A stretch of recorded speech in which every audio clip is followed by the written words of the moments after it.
Hi, and welcome. You're listening to the X22 Report. My name is Dave, and this is episode 748, and today's date is August 22nd, 2015, and the title of this episode is The Current Economic Collapse News Brief. Now, before I get started, I just want to make an announcement. The interview with Bill Holter has been uploaded to the X22 Report Spotlight YouTube channel. You can go right over to YouTube, type in X22 Report Spotlight, you'll see the video. You can also come to the X22report.com site. You'll see it on the right-hand side. Now, there has been a couple of people that have emailed me saying that they cannot view this interview. I am not blocking anything. Everything is set to public everywhere. If there are more and more people that are saying that they cannot view this video, what I'll eventually do, if I get enough people that are having this problem, I'll compile this entire thing into an MP3 file and I'll put it up on the site.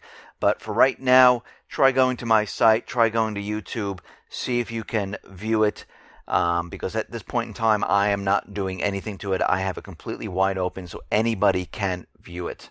Let's get into the economic collapse news. Now, we understand on Thursday and Friday, this market has come down quite a bit. 350 plus points on Thursday, 500 plus points on Friday.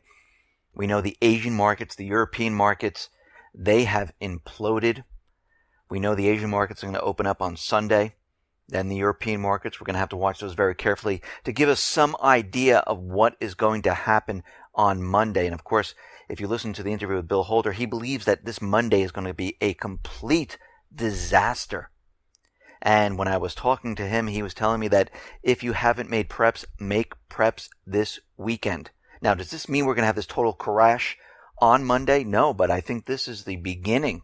Now, of course, the corporate media is out there telling us that this is some type of correction that is needed and everything is just fine and everything is okay. But we understand because we've been looking at all of this and we've been viewing the economic indicators and we've been seeing that this whole thing is about ready to completely collapse on itself. I mean, we talk about the students who are graduating college who cannot find jobs. Now, of course, the United States government, central bankers, the corporate media, and everyone else says, no, everything is fine. They're finding jobs, go back to school, get an education. And what are we seeing right now? Well, there's a new report that came out, and nearly 7 million Americans have gone at least a year without making a payment on their federal student loans. A staggering level of default that highlights how student debt continues to burden households. Despite this improving labor market, where the unemployment is down by 5.3%. As of July, 6.9 million Americans with student loans hadn't sent a payment to the government in at least 360 days. Now, why would that be? If everything is absolutely perfectly fine and everyone's getting a job. Quarterly data from the Education Department showed this week that these people cannot make these payments. This was up 6% or 400,000 borrowers from a year earlier. Think about this. The figures translate into about 17% of all borrowers with federal loans being severely delinquent. Now remember, they only indicate that you're delinquent if you haven't made a payment in 360 days. That's their threshold. So those people right now who haven't made payments in 180 days, guess what? They don't have work either, but it doesn't show up on their books of being delinquent. So if we add those in, this percentage is much, much higher. This shows you that something is wrong, and this affects the economy. Economists have warned of student loan defaults because it basically messes up their credit. It hurts their ability to buy things like cars and homes. They don't take their money and shop in retail shops and buy the goods. And this puts a huge strain on the economy. And we also have to remember, this youth who just graduated, this is the next generation. So what we're seeing right now is a complete and total collapse of the entire system.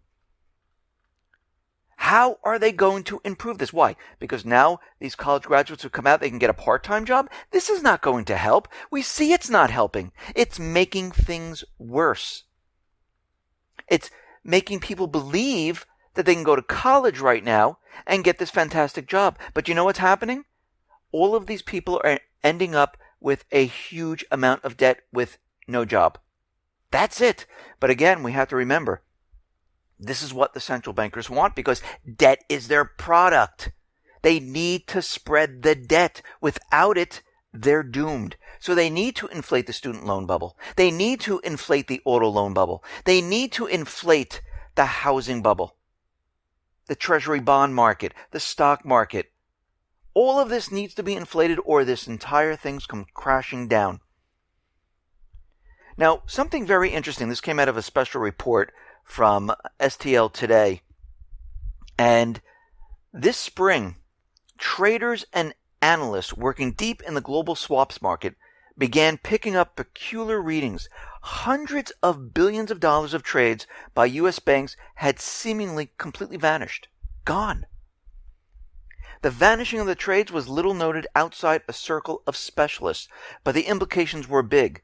The missing transactions reflected an effort by some of the largest U.S. banks like Goldman Sachs, J.P. Morgan Chase, Citigroup, Bank of America, Morgan Stanley, to get around new regulations on derivatives enacted in the wake of the financial crisis back in 2008.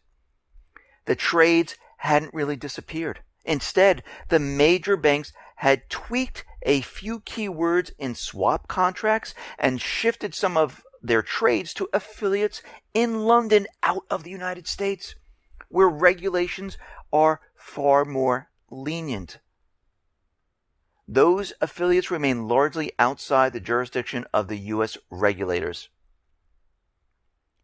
In late 2010, the CFTC began drafting new rules regulating derivative markets as mandated by Congress in the Landmark Act, which was the Dodd-Frank Wall Street Reform Act. And these bankers basically went around it by changing a few keywords. And we have to remember this derivative market is huge. Think about this for a second. Back in 1999, the derivative market was around 88 trillion. In 2008, it was at 672 trillion. Today, it's double that. This is how big this is. And this is bets on bets on bets on bets. And when it comes crumbling down, this whole thing is going to fall apart. Bankers always seem to maneuver around everything. Just like in Greece, just like in Puerto Rico, when things are defaulting, they call it a moratorium of payments. So basically what we have right now is that this system, with all these derivatives and everything that we're seeing, this whole thing is getting ready to come crumbling down. Yesterday in the report, we talked about Spotify, how they were going to spy on the people, and the founders of Spotify said, the new terms and conditions, we made a mistake here. The whole thing was just a really big misunderstanding. We're not going to spy on the people. We're not going to collect their information. So you can just forget about that. And we're really sorry. Basically, they got caught. People actually read the terms of service, and now they're backtracking. We see the war is being pushed in North Korea right now. We know the United States government central bankers are pushing and provoking China, Russia, North Korea, Iran, Syria. All these players are going to be the same. We know this. And General Dempsey is out there, and he's saying that the United States will defend its close ally, South Korea, amid heightening tensions between South and the North. So basically, first we enraged North Korea by staging a mock invasion of their country, having all these drills by the demilitarization zone. Then, basically, we set up speaker systems, and we mock them. and all of a sudden, a speaker system was fired upon and destroyed. So this is what the U.S. government does. They're provoking each country. They want a country to do something. And North Korea right now seems that they will take the bait. And this is how they're going to start the war. And it doesn't matter if it starts with North Korea or China or Russia, because they're all going to be the players in this next upcoming war. And what South Korea is saying right now is that their armed forces will use counterattacks that mimic what North Korea does. So if they fire a machine gun, South Korea will fire a machine gun. If North Korea shells them, they will shell them back. He goes, but since this last speaker incident, all bets are off. If they do something, we might not respond with machine gun or shell. We might not mimic what they're doing. We might go all out on them. And we can see that the U.S. and South Korea are staging simulated bombing amid tensions with North Korea. They're doing it right over there. And from all of this, what are we seeing?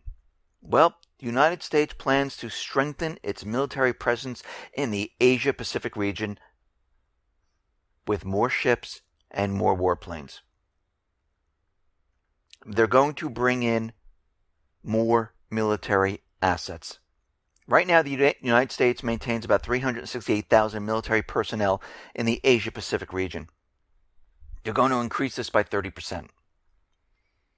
And out of the same report, the Asia-Pacific Maritime Security Strategy Report, they were comparing the forces that are in this area, in the Asia-Pacific area, to what China has. And if we look at this, we see China has about 70 large combatants compared to what Japan, what Indonesia, Vietnam, Malaysia, because when you add all those up, you're looking at around 68 large combatants.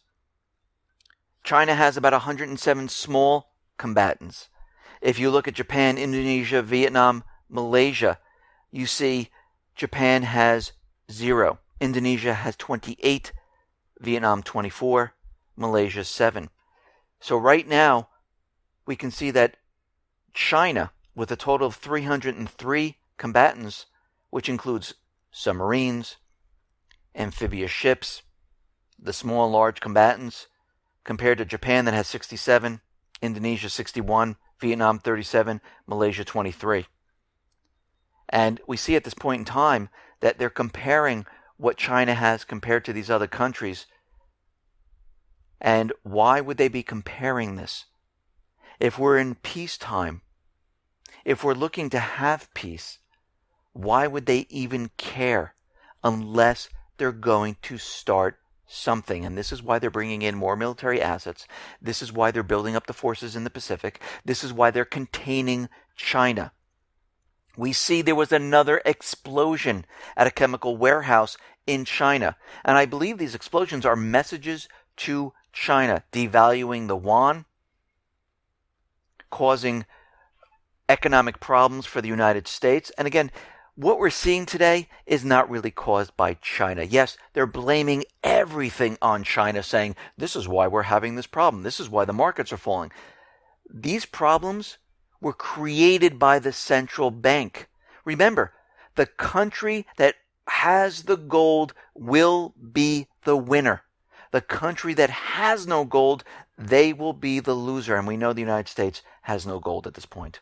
We know China and Russia had been accumulating huge amount of gold. We see out in Ukraine, peace is now thrown to the side. It is war full time. We see troops are being built up. They are getting ready for a major offensive in Ukraine. We're going to see a world war unless something else occurs at this point, because we see it coming, and we know that the system is coming down. We know it's collapsing, and they want to cover this up. And how do you do this? You do it with war. I mean, look at 1929. World War II. Crash of 1929. What is it? 6 years later, we had war. Here we are, 2008. 6, 7 years later, war is starting. We already see war out in other parts of the country, in Africa. We're fighting China right now. I mean, North Sudan, South Sudan, and many other different areas. China is on one side, U.S. is on the other. We see in Ukraine, Russia's going to eventually be on one side and the U.S. is on the other. North Korea, South Korea. We're already seeing it. We just haven't had the big bang yet. So people can say, yes, we're in war. It's almost like the stock market crashing. Once that crashes completely, that's the big bang for the economy. Then there's the big bang for the war. We see they're continually pushing the propaganda against Assad. They're saying that Assad is unleashing a systematic campaign against hospitals. Why in the world would he do this? It makes no sense. Why would he kill his own people in hospitals? After his country elected him. After he gave amnesty to those people who deserted the troops. It makes no sense. We just reported on that bombing in the market square. There are no dead bodies. There's no limbs flying around. All of this is being ginned up to go after Assad. We understand that Israel is going to be maneuvering from the south. We understand Turkey and the United States coming in from the north. Then we have the Islamic State, which is the proxy army for the U.S. and the coalition forces. They will be coming from the east to the west to surround Damascus. And who's on the other side again? Russia! All the players are the same. We are headed now towards a complete collapse and war. And this is why we need to be ready. This is why everyone needs to be prepared. Listen, everyone, thanks a lot for listening. Be well, be safe, and especially be prepared. Thanks a lot.